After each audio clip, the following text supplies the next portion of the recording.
Welcome back to Hoops HD, everybody. Slightly belated, smaller cast than normal, but this is our old school under the radar. But this is actually our Hoops HD report, correct? Oh, if this Yes, is old school under the radar, I would not be here. Oh, really old school under the radar would be just really me old and school under Griggs. the Yeah. radar. I guess I suppose I should apologize for what happened yesterday and thank Chad for his legal services. We're a day late. Yeah, we are a day late. Griggs is out of jail. He's only on parole, but he is out of jail. I'm Chad Sherwood. That's David Griggs. That's John Stalika. This is our Hoops HD report. We're going to be going over everything and anything that's going on. However, most of you are probably going to be watching this on Wednesday sometime. And we are recording this here on Tuesday night, so we are not going to be talking about the two incredible games going on in Maui because as we record this, the first game is at halftime. Tennessee's up 1 point at half. The great game caught up between Kansas and Marquette Kansas. hasn't even come close to tipping. Might be thinking about tipping by the time we start this.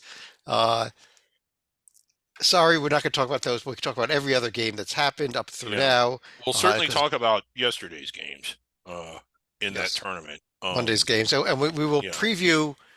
We could preview the championship round games coming up on Wednesday. Although it's going to be either Tennessee versus Kansas or Tennessee versus Marquette or Purdue. Yeah, yeah. but let's. I don't know. I think we're filling this podcast already, aren't we? We already are. Okay. We're off to our normal bad start. So Griggs, what conference do you want to start in? let's do. I don't know. How about the Big East? Stalika's here. We'll do the Big East. All right. There's some things to talk about there, including one of the teams that's playing tonight and that played last night, and that is just ridiculously good. Here it is. If we're doing it right any second now on the screen share, should come our Big East standings and the past week's results in the Big East, including the Big Ten and the Big East ending up with a 4-4 split in the final Gavitt game. So nothing was ever Yeah, decided. right. And I guess they're not going to renew that or keep that going. The Big East also has a sort of scheduling agreement challenge, whatever you want to call it, with the Big 12. That'll be coming up next week, actually, or a Yeah. week and a half from now. Yeah. Go ahead. So we have about 30% of the top 10 right here in Connecticut, Creighton, and Marquette. But I, well, I'm taking over host role for a second. Who has impressed you the most out of those three? And they've all been outstanding, I know, but who do you like the most? If you're asking me who's been most impressive, and I hate to really say this, but I think UConn has been most Yeah, impressive to me just because I thought they were taking this half a step, not a whole step, but a half a step back this year. The way they manhandled Indiana and then really dominated Texas on Monday night there to win the Empire Classic. That game, that Texas UConn game, I know it's a 10-point final. They were up about 20, 25 points. It felt like most of that game. Texas made a late run. I know Texas was missing one of their top players. Still, for me at least, I don't know, Sleek, if there's somebody else you got. But for me, I thought UConn's been the most impressive team here. Well, if you saw the Empire Classic, UConn should probably thank their lucky stars they didn't have to walk the tightrope against Louisville and potentially risk what could have been a catastrophic loss. Losing a bye game, yeah. Yeah, we don't really know about Creighton yet. They're going to be getting into their holiday tournament in Kansas City, and I guess their Hall of Fame tip-off classic. Marquette will know more about in the next couple days. But if we're also talking kind of under the radar as far as Big East goes, watch what Butler does in the ESPN Events Invitational down in Orlando. They're going to be opening against Florida Atlantic, which has been surprisingly beatable. Butler's look real good in their bye games at home, but didn't pass their first test against Michigan State, unfortunately. But yeah. For about 25 minutes, they were in there, and then the problem is it's a 40-minute game. yeah, and that was a Michigan State team that has not been playing well up until that game, and Correct. it ended up being a Correct. Yeah. 20-point final. So I have a feeling Butler's going to end up where we thought they would be. I think the biggest question mark in this conference still for me, Griggs, is this Villanova team. After the Penn loss, you just don't know. But they Yeah. did beat Let's Maryland pull. fairly easily. Yeah, I want to pull someone up because I love the workbook. So let's pull up Villanova.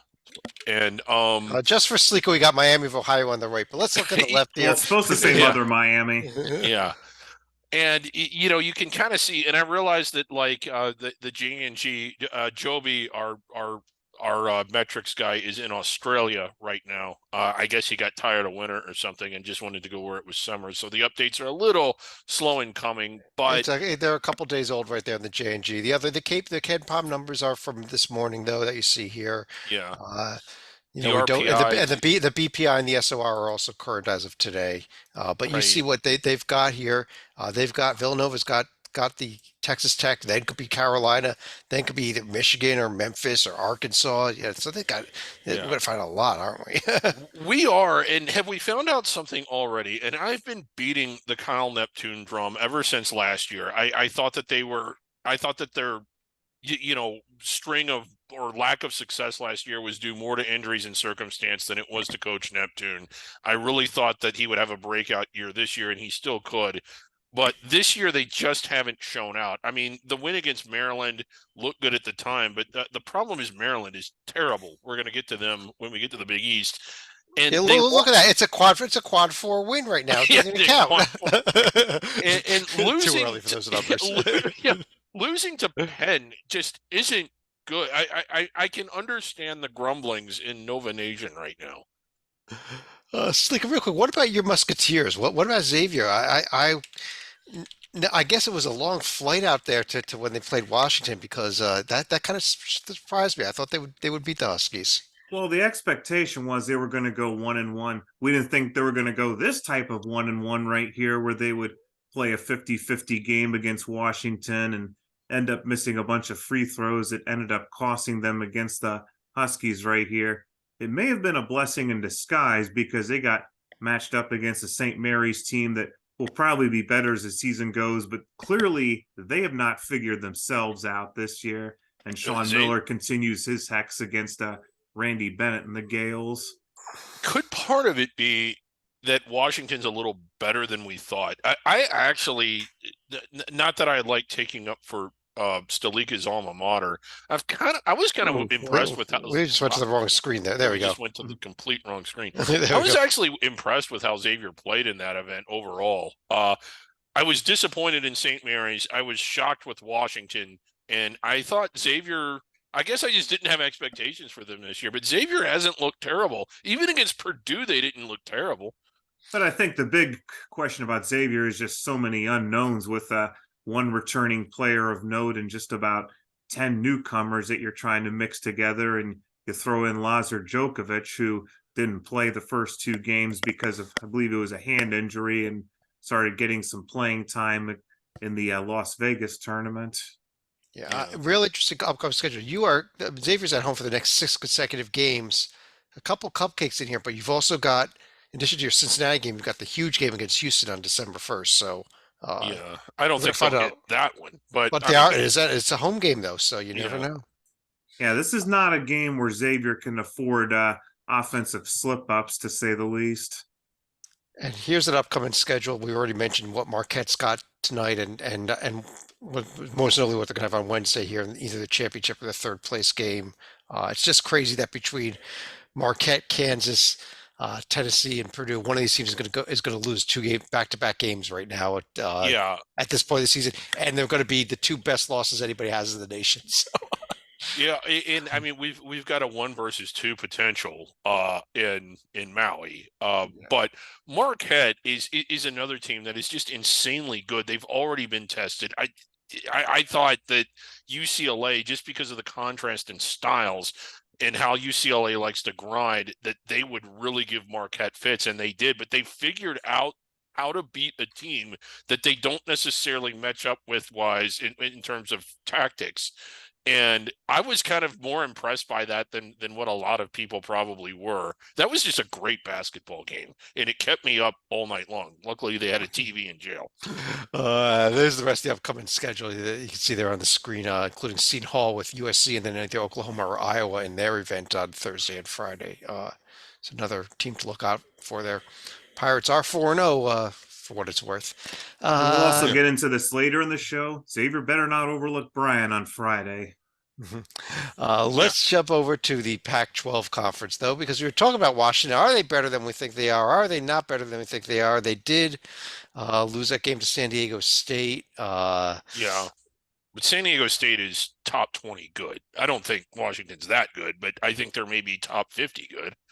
But when you talk about the Pac-12 here, the one note is Arizona here is probably the only team of the five. If you ask me who the five best teams in the nation are right now, I think four of them are playing in Maui tonight, and the fifth one is Arizona.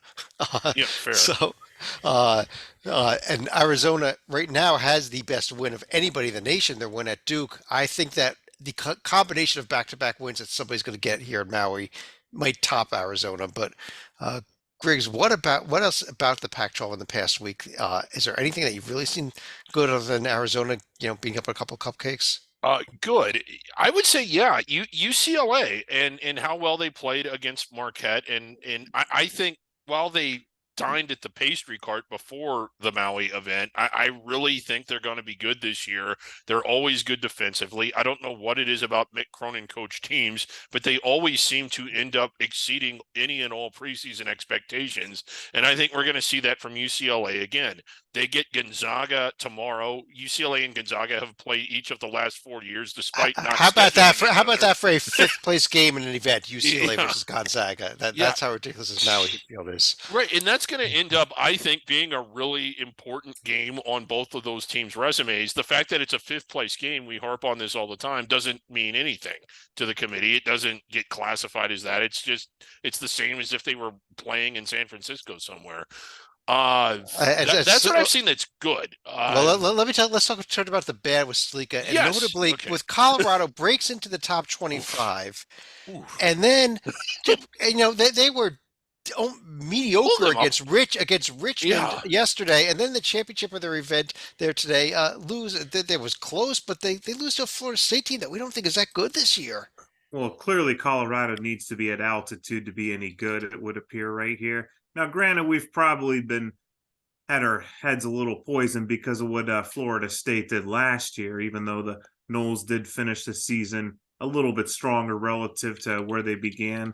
Now, granted, this is a bit of an alarming sign for the Noles right here, where they currently are going to have a tier 3 loss as opposed to a tier Again, 3 win, which they I would not Yeah. give any credence to the tiers at this point. It's way too early for them to have any real meaning, Salika. But Florida State already has lost to Florida. And Florida's also, they got blown out by Florida. I don't think Florida's supposed to be anything crazy good this year. Yeah. well, we're still thinking Florida's probably going to be at least in consideration around the cut line. But if you're talking about a top 25 Colorado team that's projected to Yeah, I potentially mean, they win the were ranked Pac-12, 18th. Yeah. that's not what I'm looking at here. And by the way, Mike Cha joining us. Mike, thanks for Yeah, joining, sorry for jumping in being a here. little bit late, but better late than never. Yep. Yeah. Mike, we were just talking about the good and the bad of the Pac-12. Anything? We talked a little bit about both UCLA and Colorado. Anything else that you've liked out of the Pac-12 so far, Yeah, I was especially going the to past mention week? UCLA, even in defeat to Marquette, it's not a bad loss, and they played Marquette tough, very close game. And if there's anything such as a good loss, I think that's it. You play one of the top teams on a neutral court, and you narrowly lose to them. So, but the thing is, it's early in the season, so we need to let the season go along to get some more data. But I like UCLA. I think they'll be there in the end. I'm with I you, think Mike. I think the team another team we really don't know too much about yet is this USC team. They've got Seton Hall Yeah. and either Oklahoma or Iowa this week. That same event that Seton Hall is in. And we mentioned earlier that we could learn a lot about this USC team over Thursday and Friday as well. Yeah, they lost to UC Irvine, and that's normally a really good sign if you lose early in the season to UC Irvine. You got that. They got their bad loss out of the way. You're And right, here yeah. we go. A Yeah. Pac-12 After Dark special. Yeah. Yeah. That game was too late. Yeah, teams that have lost to UC Irvine typically go on to have really good years. We were talking a little about Florida State. That's a good segue to jump over to the ACC, though. And Mike, why don't I start off with you in the ACC here? We're sitting with 6 teams that are undefeated at the top there, and we are also looking at 5 teams that in ratings like the SOR and the J&G are well into the triple digits, if not over 200. So I think you got some really good and some real crap in this ACC this year. Yeah. But I do think in the end, the ACC is going to be pretty strong. They should have several teams dancing. But yeah, it's like when I look at it, it's like it's either very good or pretty bad. I mean, It seems like it's very very layered, very stratified. Yeah, we saw Louisville actually outperform expectations, Griggs, with the way they played against Texas, needing a Max Abmas buzzer beater to beat them and actually holding their own against Indiana. But then you see teams like Virginia not even bother showing up against Wisconsin. Yeah, the Virginia Wisconsin game, you have to preface this by saying, well, it was Virginia and Wisconsin, and it was going to be a Jeez. slug. First one to 50 wins. Right, a slog in the first one to 51. It But was but going when to you 60. when you play that type of basketball and you lose by 24, it's like you lost by 100. It felt like it was unwatchable. Even I changed the channel on that one. So I think Virginia is going to be back. They're one of those teams that just sometimes every now and then they have an off night, but more often than not, they make other teams have off nights. I'm not that alarmed by it. It's just we've seen this from Virginia too many times to think that they're going to go away. Louisville was interesting because they had been better and they played really good against a legit Texas team, had a chance to beat them. And again, we're ahead of Indiana for a good portion of the game. Then it was the boneheaded comment at the end that, like, when Indiana started playing zone, they tricked us and we didn't know what to do. I appreciate honesty as much as anyone, but that is just not a good post-game comment by Coach Payne. You don't. Those are the things you do not say out loud, Coach Payne. You do not say those. Now, what I was going to say was Joby must have been really alarmed if he was going to run to the other side of the world after that game. Joby was so upset after the Virginia-Wisconsin game that he went to Australia. I'll tell you what, we did see Miami pick up wins over Georgia, Kansas State. This Miami team, though Salika, this team is looking pretty darn good so far.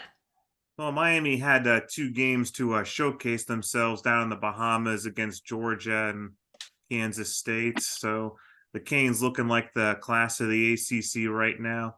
And to a lesser extent, Clemson also showed that their championship in Nashville wasn't a blip on the radar. They blew out a pretty decent Boise State team by about 20 at home. Yeah. A quick shout out also to Florida State with their overtime win today over Colorado. They've now won 14 consecutive overtime games. That is an NCAA record dating all the way back to January of 2018. Man, wild little stat there. If you go overtime against Florida State, you lose. Did Stalika feed that to you? Actually, I read that from David Warlock off of. David Warlock. Okay, yeah. It was like that. That's the kind of thing that Stalika knows. Here is the upcoming schedule, including the games going on Wednesday and onwards here involving ACC teams. Lots of games with North Carolina involved in the battle for Atlantis. We've got big games. We've got Pitt involved in their event there. We've got NC State getting Vanderbilt and either BYU or Arizona State. Not that hard of an event, I don't know. And then we see here this ACC SEC matchup here on Tuesday, Miami and Kentucky. Huge game coming up there. That's a week away still, honestly, and we're actually going to preview that next week's show because we're running a day late. So ignore those last few games. Yeah, but they are around the corner. Pitt is a team that I think has potential that hasn't really been tested big yet, so I'm really looking forward to see what they look like in that event. Okay, Syracuse. By the way, I was going to say I'm surprised Florida's net rankings in the 200s, even though they're. I mean, granted, they haven't really played anybody. The net, that's last year's net, isn't it? Or is it the Nets won? The Nets won. Florida State? There are no nets. Yeah, there are no nets. There's no nets out yet, Mike. They are coming out in December 4th. So if you got a net on your screen there, it's got to be last year's net rating. Wait a minute, I didn't read that because I do have the 2024 webpage. Says that doesn't change since Monday, November 20th. Game through March 12th. Yeah. Okay. But I will throw this out there. The one other, where was I? Oh yeah, tomorrow, the 7th place game in Maui, Syracuse versus Chaminade. Could this be a Chaminade win? I really hope so. I'm more excited about this game than I am for pretty much any 7th place game ever played. I think Chaminade can do it. It's not the Ralph Sampson upset, but you never know. Let's jump over to the Big 12 conference, though. Sleek, I'm going to start off with you in this one, especially because your team has this Houston team coming up in a few weeks here. But how about that? 9 teams without a loss still in this league. Great start by Big 12, including Kansas, who's going to be going up against Marquette later this evening. Well, Houston's resume this week was basically the Charleston Classic. They had no problem against Towson. They were challenged a little bit against Utah in their semifinal on Friday before they eventually pulled away in the second half. And they also outclassed Dayton in the championship, even though that was somewhat of a road environment because the Flyers had sent like a huge fan contingent down to Charleston. So good practice for the Cougars and getting ready for the Big 12 later on. Yeah, and Mike, probably the only disappointing team was a real disappointing team out of the Big 12 was Oklahoma State going 0-2 in their event. Close losses to the Bonnies and to Notre Dame by identical scores, nonetheless. A little strange there. Yeah, Big 12 is going to be really strong. I mean, last year was really strong, and you add Houston in the mix and Cincinnati. That's just going to make a very good conference that much stronger. And I'd like to think Oklahoma State's better than what the ranking is now, but it's going to be tough for them. I don't think they are. I mean, you don't think they're better? They've lost to Abilene Christian, St. Bonaventure, and probably the worst out of those three, Notre Dame.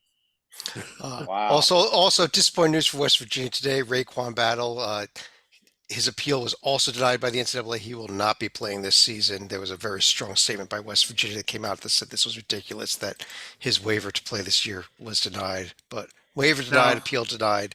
Now I will segue right here because there was one waiver that actually did get granted, and that was Bandiago for Cincinnati. So it looks like he is going to be eligible to play for the Bearcats now. Yeah, there have been a few recently that have been granted, believe it or not. So I was kind of surprised to see one denied. The last couple of weeks, I've seen a lot of grants coming in on these guys that are still not decided. And by the way, if you're a fan out there that's complaining why the NCAA has not yet decided a waiver for somebody, the NCAA, they have 45 days to rule on these waivers, Griggs, if I'm correct. I blame the schools for not submitting these waiver applications on time. Yeah. It's largely this is another show. A lot of people are really upset when they don't get the answer they want, and nobody likes to see a kid that can't play. But every year, the membership has the chance to relax the rules or change the rules, and every year they vote it down. So the staffers actually don't make the rules. And I don't know what the circumstances were that were mitigating as to why he wouldn't have to sit or would have to sit. I didn't see their waiver, but you need to get them filed really in August. Yeah. If you're talking basketball. Here's the upcoming schedule. Lots of games on here. Oklahoma with that interesting event where they start with Iowa, then they could get to Seton Hall USC. Texas Tech is in, what is that? Is that the Battle for Atlantis Texas Tech is in? Yes, I think it is. Yes. Now I do have to there's shout a lot out of to my interesting games friends here. in I have to shout out to my friends in Cincinnati who have been touting a Power 5 opponent on Wednesday. The only problem is that opponent is called Georgia Tech. Well, it's a weak opponent from a Power 5 conference. Technically, it's a Power 5 team. It's a Power 5 conference team. Let's not call it a power team. Let's keep things rolling right here over to the SEC. Stalika, let me start with you in the SEC. No? Oh, okay. Griggs, do you want me to start? Griggs, I'll start with you in the SEC. No, start with Stalika. I said Mississippi State. Look at them. Look at Mississippi. Okay, Sleeka, what about Mississippi State? Big wins over Washington State, and a nice win over Northwestern as well. These were a couple games over in the Mohegan Sun, and Mississippi State looked like they were starting off a little slow against Northwestern and eventually end up pulling away in the second half. But I think the big surprise at 5-0 here has to be South Carolina, who, well, they get a somewhat expected win against DePaul. I don't think we were expecting the Gamecocks to get a win against a Grand Canyon in what was essentially a road game. Let's kind of talk about the other thing going on in the SEC, though, Mike. The Kentucky Wildcats, they needed overtime to beat a St. Joe's team that had just lost at home to Texas A&M Commerce. Is it time to start panicking in Calipari land? Not really, but then they only lost by 5 to Kansas, on a Yeah. neutral court. So Yeah. that's an encouraging note. I mean, it's too early to hit the panic button, but I mean, if they suffer another crap loss, then yeah, maybe it's time to hit the panic button. But Isn't Let's this take a look sort at their of upcoming what schedule. Go ahead, Greg. Well, isn't this sort of what Kentucky does in a given year? Even years where they're really good, they're not good in November. Like they might end the season going 100 miles an hour, and everybody kind of forgets that in November, all the way up until Christmas break, really they were going 40 or 50 miles an hour. We've frequently seen Kentucky struggle in early season games and even lose them. I want to say that they lost to Gardner Webb one year. They nearly lost to Miami, and then Charlie Coles gave the greatest post-game press conference I've ever seen in my life. Google it on YouTube. They had that loss to Evansville the year that they. Yeah, so Yeah. this is just sort of what we see from exactly Evansville, and that was an extreme example. And to Mike's point, just the other night they did play very well against Kansas and had a chance to beat them. I think this is just more symptomatic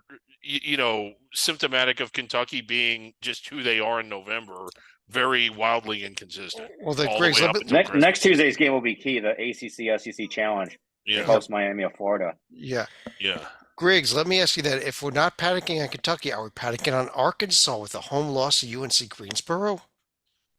A little bit. This is again a super talented Arkansas team that, if Rocco was here, he would have more to say. I don't know if we're panicking, but that did certainly make you sit up and take notice. Like, what? How the hell did that happen? Greensboro, if you watch under the radar, a pretty good team. I don't want to crap on them, but I don't think anybody, if they're being honest with themselves, expected them to go into Arkansas against a team and a roster with that much potential NBA talent and beat them. Chad, if you think Arkansas is panicking, you need to go one state up the Mississippi River I and was see what Missouri has done. That's exactly what I was Missouri- heading next, Slika, because the Missouri They are goes sinking in and the needed quicksand. a miracle to pull out a game against a pretty lousy Minnesota team, albeit if Very it's a bad. power conference team. And then you go and you lose at home to an 0-5 Jackson State team, Stalika. Well, they must have thought they were Texas Southern or something. I can't explain that one. Yeah. Well, I can. Missouri's not any good. Yeah.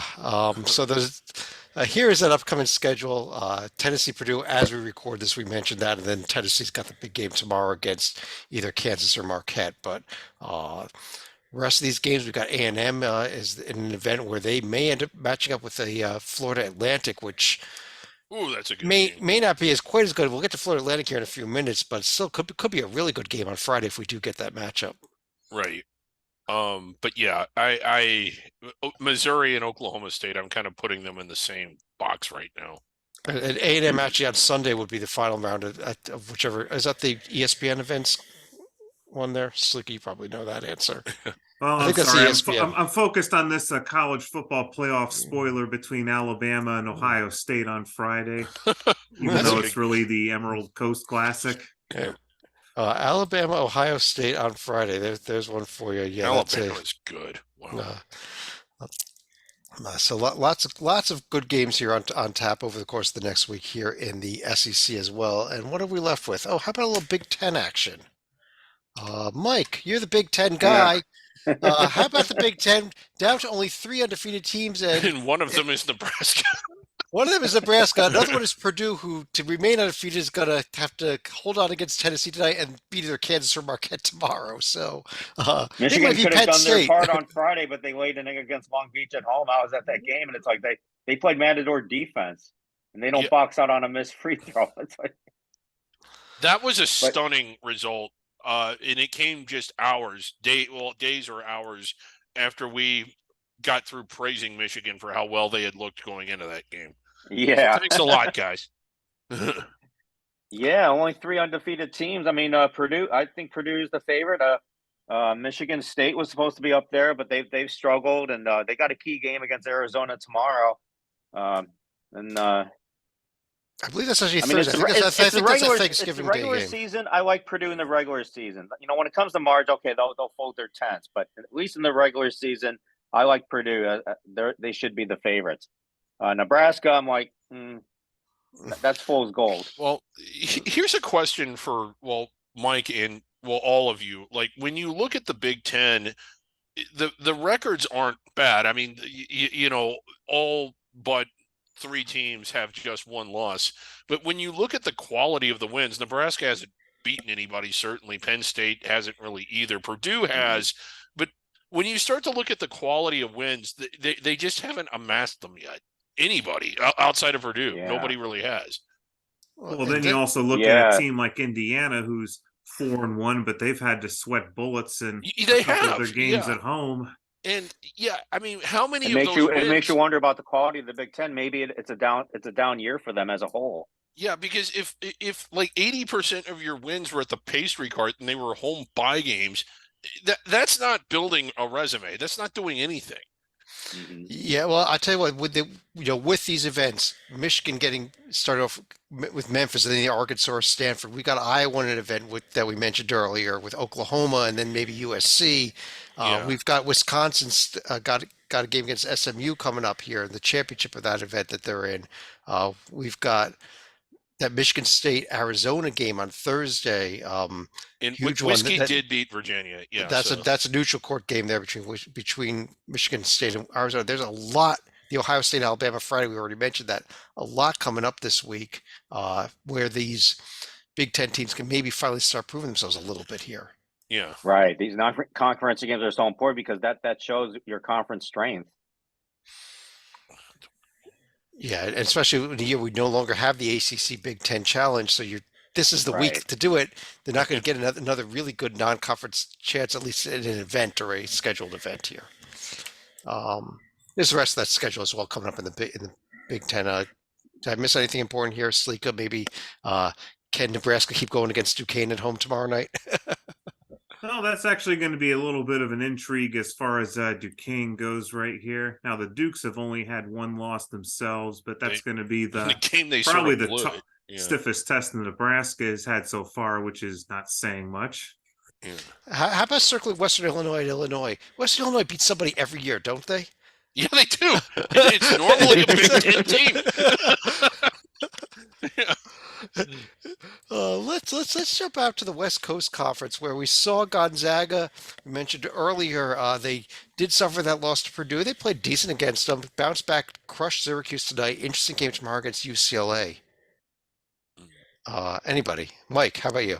Gonzaga. I'm not going to go against Gonzaga. I mean, it's they may be in third right now in that rankings, but I think when all is said and done, it's Gonzaga and St. Mary's and basically everybody else. Well, is it St. Mary's? Here we go, ninth place in the screen right now, dead last. Let me pull their team sheet up here, Griggs. Like, this St. Mary's team, and this is a team that we were, all of us, I think, were thinking they could get a protected seed. We were really big on them. I openly said that I thought they were ranked too low when they came in at only 23. Right now, I'm not sure they're even 123rd, and it isn't. They just haven't looked that good. Like, they sweat out New Mexico. Nothing against them, but New Mexico's very NIT-ish, probably. And then they beat whoever that was. Come on, they crushed Stanislaus State. You Okay. know, I mean, not everybody can crush Stanislaus State. Santa Claus Right. State? Santa Claus State. Yeah. Santa Claus. When they lost at home to Weber, I think we were more excited for Weber than we were disappointed in St. Mary's. I think I even said that. And I know San Diego State is good, but they didn't even compete. It looked like a bye game. San Diego State just dump trucked them. And then Xavier, who, we still have question marks. They weren't in that game either. So it isn't just that they're 2-3. It's that they've gotten blasted. And it's not easy here. Davidson is it's an A10 team at least. Utah, Boise Utah's State. good. I mean, yeah. You've got a road trip to Colorado State. You've got a decent UNLV team. I don't know. They've got to win some of these games too because you're only going to get two chances in conference. And it's Right. February 3rd and March 2nd against Gonzaga. I don't know how they that's a build good at this point. moment. I don't know how this team builds a non-conference builds a resume. It's certainly not one to get a protected seed. Yeah, you're Yeah, right. to get a Now that I protected think seed, about it. maybe not a resume to get a bid outside of the automatic bid. Yeah, And I I mean they've noticed looked that there were that bad. two losses by double digits. The two Golden San Diego State and Xavier. It's not only losing, but losing bad. Badly, losing badly, and playing badly. One of the teams. Let's look I at should Santa retract my Clara. original statement here. Yeah, like Santa Clara, San Diego. It's one of the more crazy surprises, but Santa Clara. I don't want to get too carried away, but their wins have ranked somewhere between decent and mediocre. I mean, not exactly terrible. The win at Stanford is good, but everything Yeah, else is they beat up on garbage here, Griggs, very frankly, and but they we'll find out. They got Oregon and then either Alabama or Ohio State this week in their event. Well, if they're for real, we're going to find out this weekend. we will. We They will. seem like a prototypical Mountain West team in that they always seem to find a way to schedule Stanford or Cal on the road and end up winning that game. Well, they are in the Bay Area, so Uh, Gonzaga obviously is going to get that game now against UCLA tomorrow. That could be updated there. It's not quite updated on the screen. I think that's their only. Oh, they got Bakersfield coming up into next week as well. yeah, How about a little? Did we do the Big Ten? Yes, we did. I never crossed did. over Yes, we this. did. How about the American? Let's The talk a little bit American. about this Florida Atlantic team, Griggs, and we see a lot of red here, a lot of losses out of this conference. But the keynote here is what happened to Basically, FAU Conference USA. FAU at home on Saturday against Bryant. Wow. This was one of the more surprising results of the entire year. It's right up there with, Jackson State's win. This just made absolutely no sense. Bryant, even by Northeast Conference standards, our expectations for them were really low, and we're thinking Florida Atlantic is ranked accordingly. Like 10th is what they were. This was I don't know what else to say. Like I think because Florida Atlantic isn't a blue blood, even though they were a Final Four team, it didn't resonate the same way. Like some of the really major upsets, even Weber State's over Purdue, but like Greensboro or Arkansas did.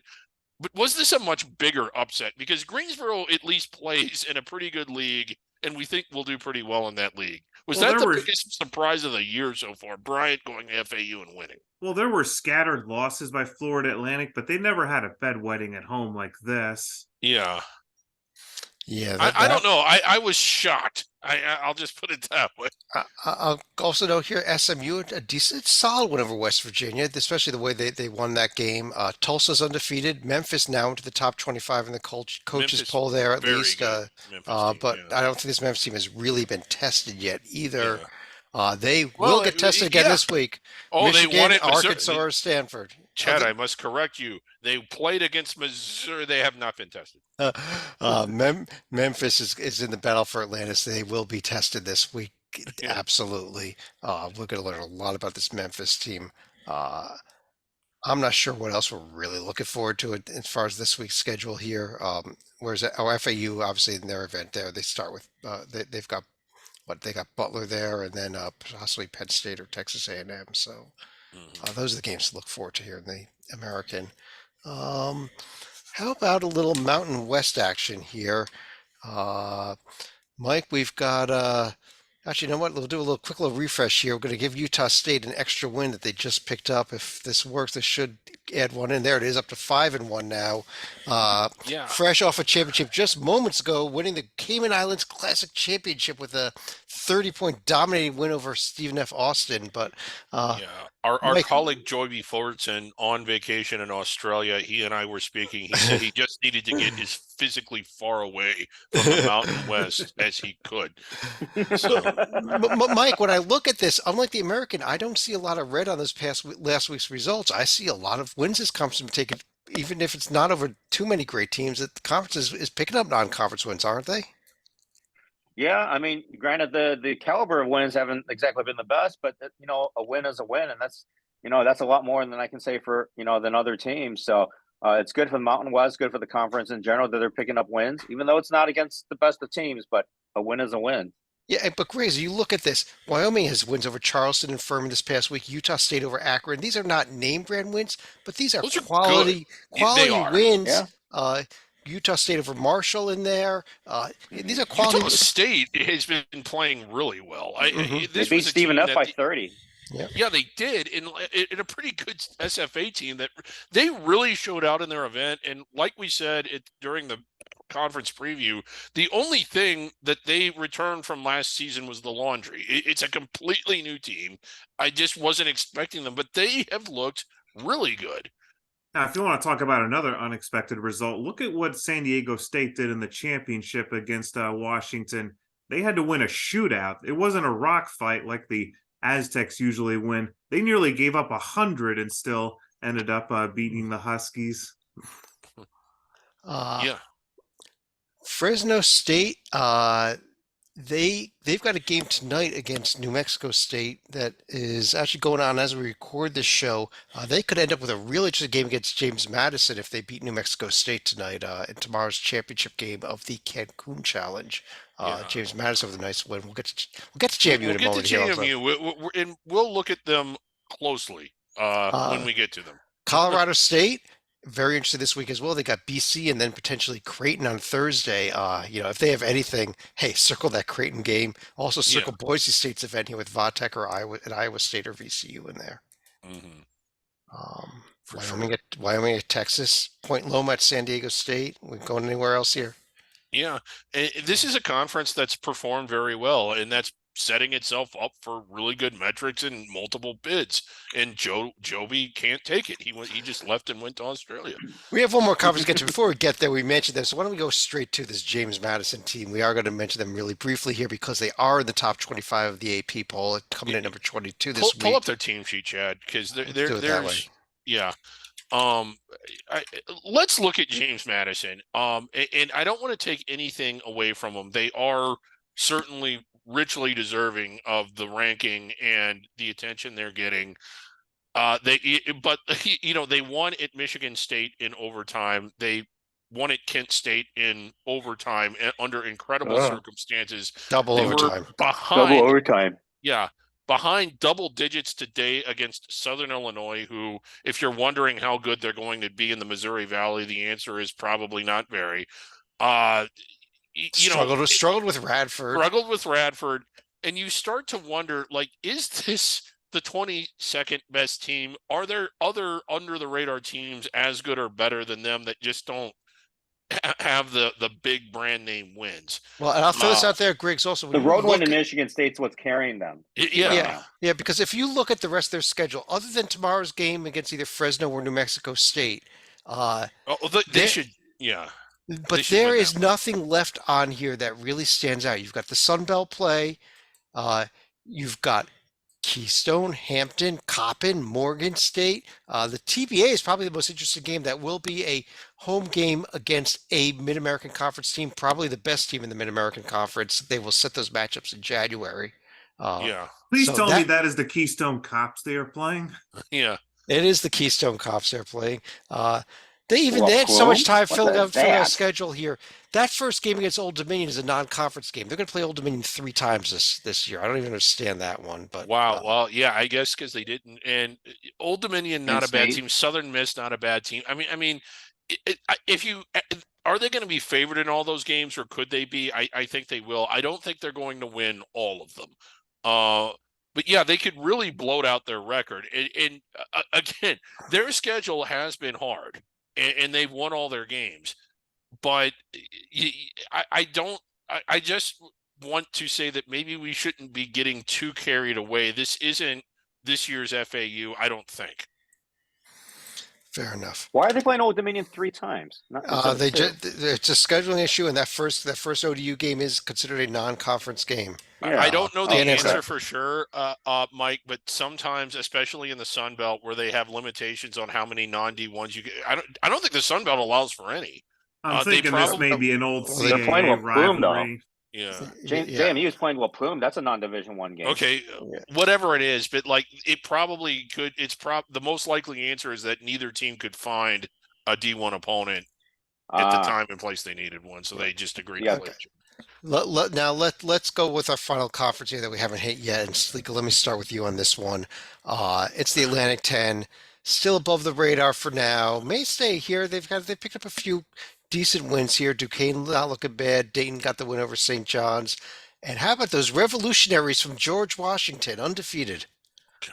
Well, undefeated and relatively untested right here. Dayton, we were afraid was going to fall off the map after Mm-hmm. Malachi Smith got an injury. Thankfully, they were able to make a nice comeback against LSU and get what happened to be the first of two wins when you also throw in the St. John's win down in Charleston. They took a shot at the moon against Houston and weren't able to connect. But unfortunately, we also have another injury issue to discuss, and that's St. Louis now loses their top scorer, and their performance down in Myrtle Beach reflected that. Yeah, it's I don't know. Every time you start thinking some good things about this conference, you shake your head. Although Richmond, I scored way down here. They got the win yesterday against, or actually was that today against It's today. UNLV. Yeah. You look at, I mean, LaSalle was actually competitive with Duke for about a half in this game tonight. Also, this was LaSalle's first loss tonight.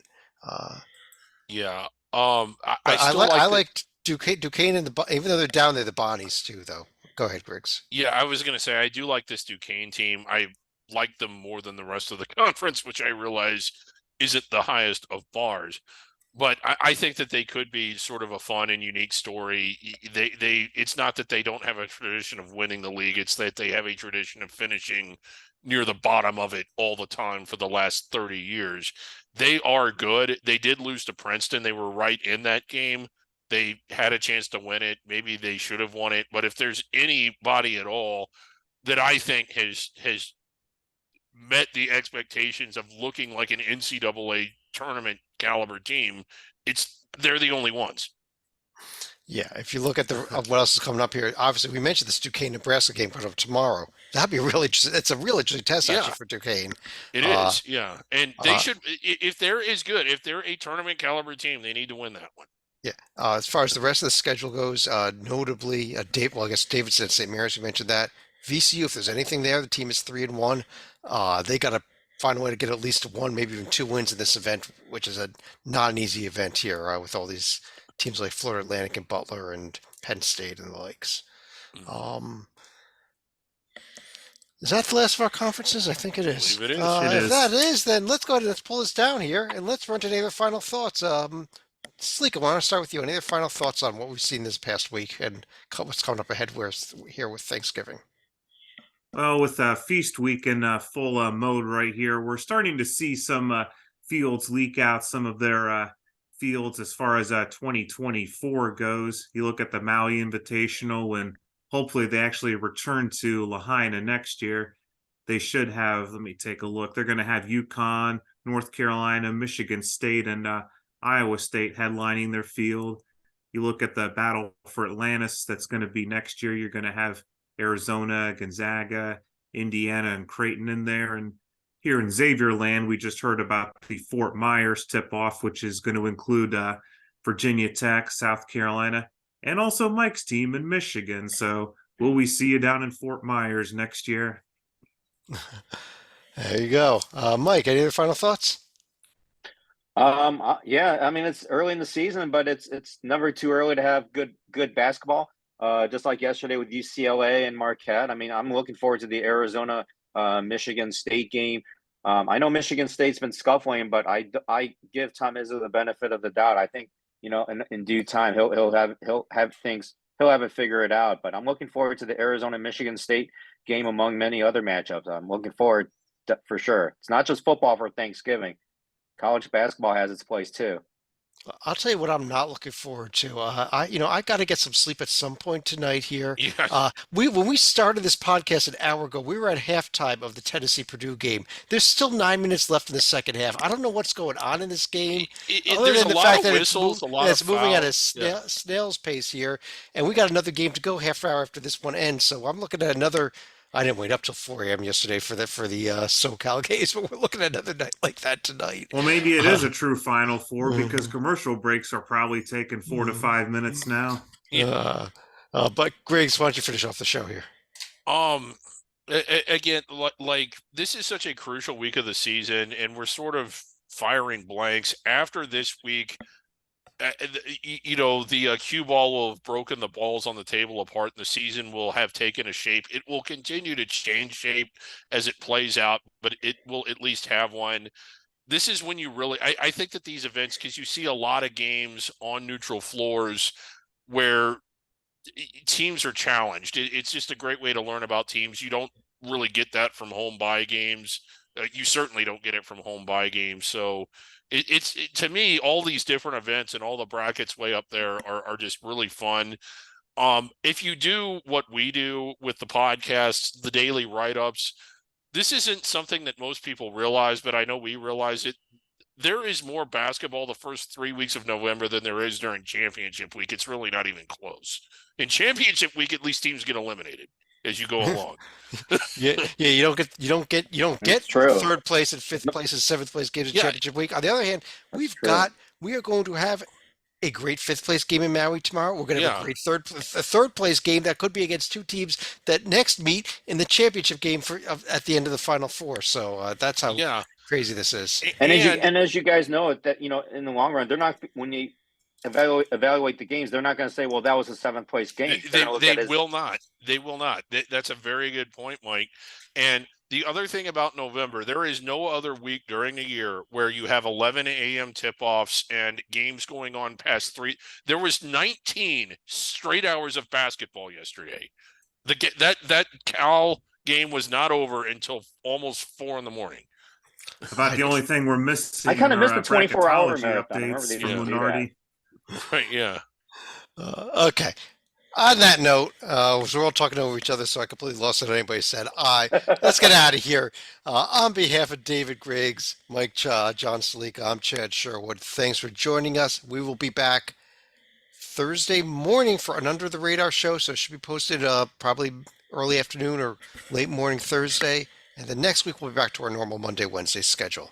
Thanks for joining us. Talk to you again real soon.